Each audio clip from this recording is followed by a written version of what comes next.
الرجیم بسم اللہ الرحمن الرحیم ابرموا امرا فإنا مبرمون، کیا انہوں نے کوئی بات ٹھہرا رکھی ہے تو ہم بھی کچھ ٹھہرانے والے ہیں۔ ام یحسبون انا لا نسمع سرهم ونجواهم بلا ورسولنا لدیہم یکتبون، کیا یہ لوگ خیال کرتے ہیں ہم ان کی پوشیدہ اور سرگوشیوں کو نہیں سنتے؟ ہاں، سب سنتے ہیں، اور ہمارے فرشتے ان کی سب باتیں لکھ لیتے ہیں۔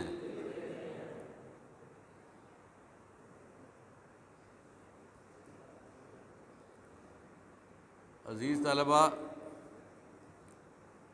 دو آیات آپ کے سامنے تلاوت کی گئی ہیں، ان کے بارے میں ہم گفتگو کرتے ہیں۔ اس میں اللہ تعالیٰ نے یہ فرمایا ہے کہ اہل کفار، اہل مشرک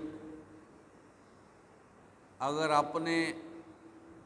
اندر بیٹھ کر کو پلاننگ کر رہے ہیں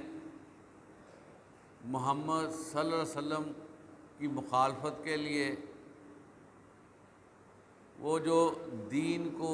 پھیلا رہے ہیں ان کی کوششوں کو نقصان پہنچانے کے لیے، اور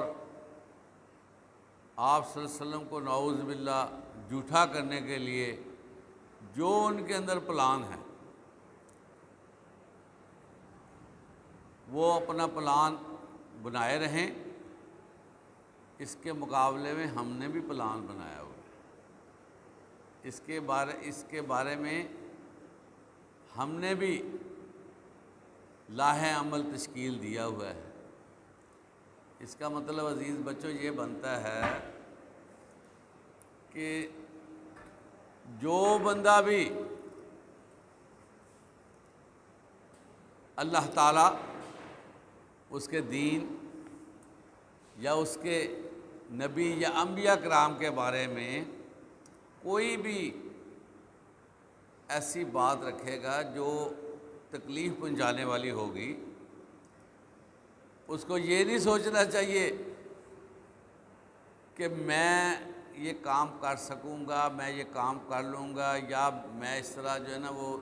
نقصان پہنچا دوں گا، بلکہ جو ہی کوئی بندہ خلاف شرع چلتا ہے اللہ تعالیٰ اس کے ساتھ اسی طرح کا پروگرام بنا لیتے ہیں۔ یہ ہمارے لیے بھی تسلی ہے، یہ میں آپ کو بتاؤں، جو بندہ بھی اللہ کی راہ میں کام کرنے کے لیے اٹھے گا نا، سوسائٹی، افراد، گروپس، فرقے اس کو نقصان پہنچانے کے در پہ ہو جاتے ہیں، اور ان کا یہ ایجنڈا ہوتا ہے کہ یہ جو کام شروع ہوا ہے جس میں ہماری دکانداری ٹھپ ہونے کا امکان ہے، اس کو کریش کیا جائے۔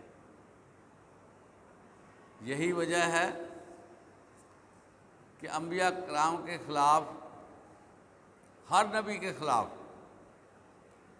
ایک بڑے بڑے مضبوط جتھے بنائے گئے، اور ان اقوام کے جو سردار تھے، جو حاکم تھے، انہوں نے بازاری لوگ، بدماش ٹائپ، آوارہ، لفنگے 2 نمبر افراد کو اکٹھا کیا اور اس وقت کے نبی کے خلاف پروپیگنڈا کیا، راستے روکے گئے۔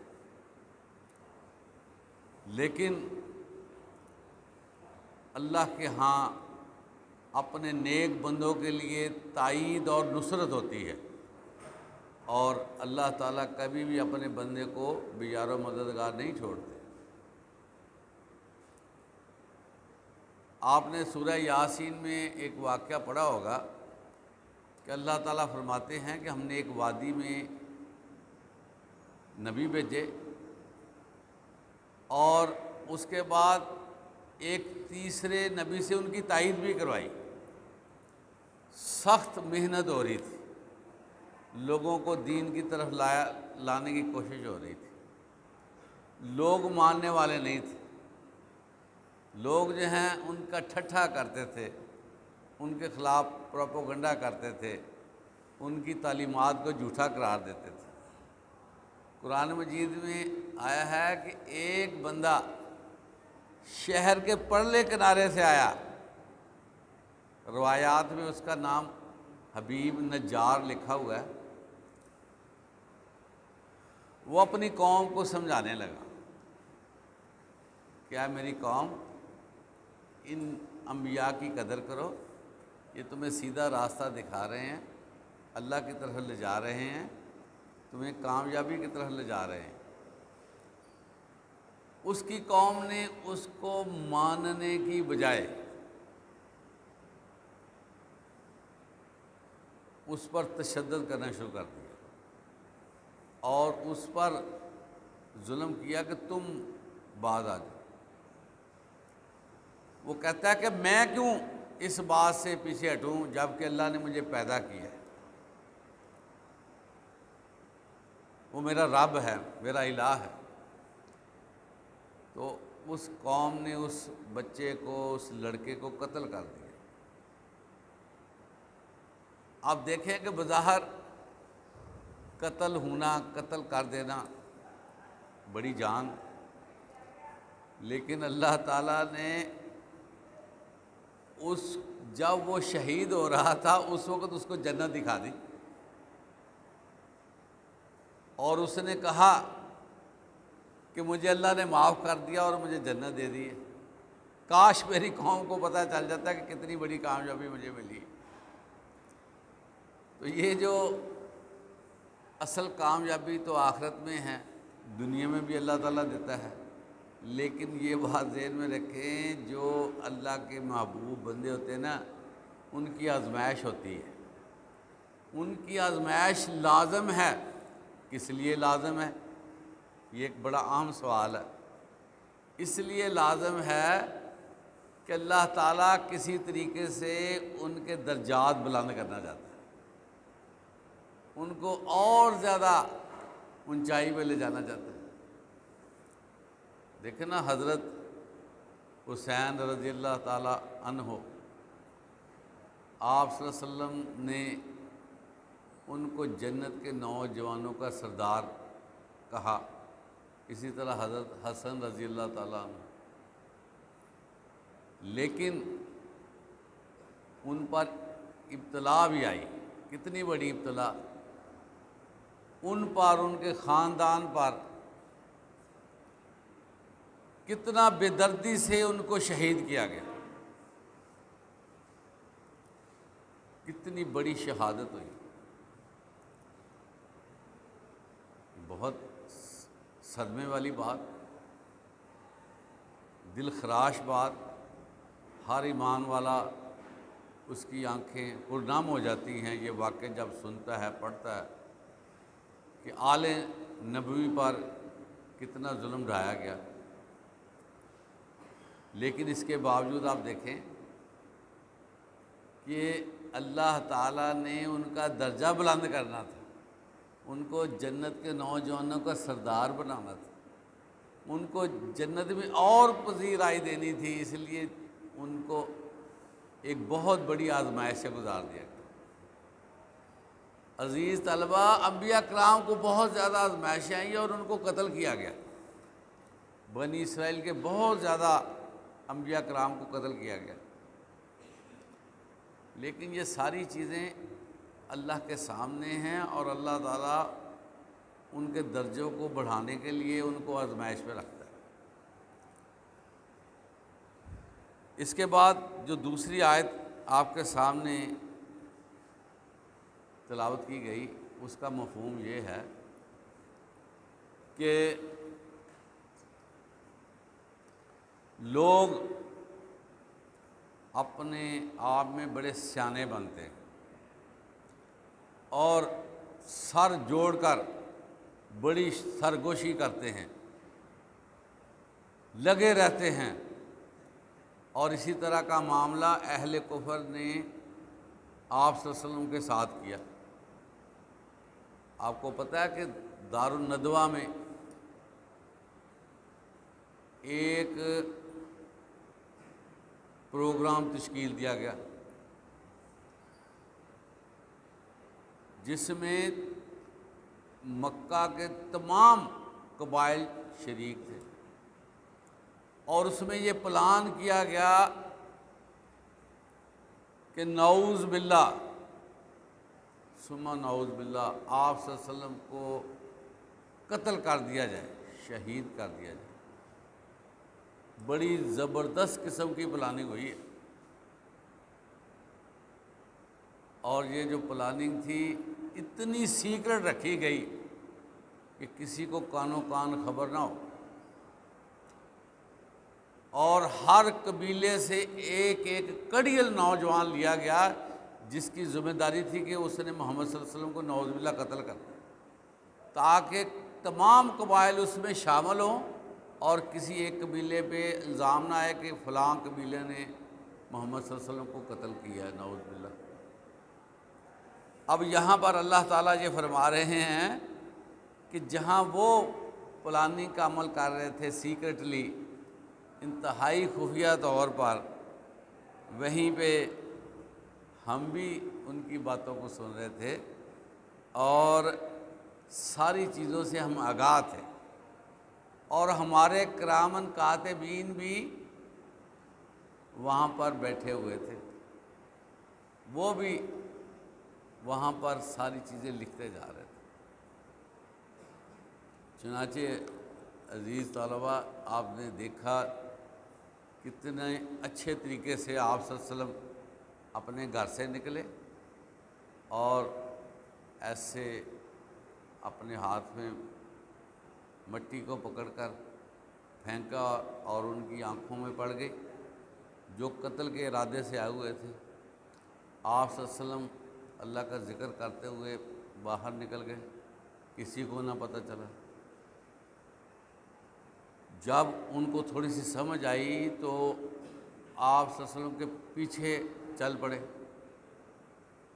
جو مکہ کا سب سے اہم کھوجی تھا اس کو ساتھ لیا،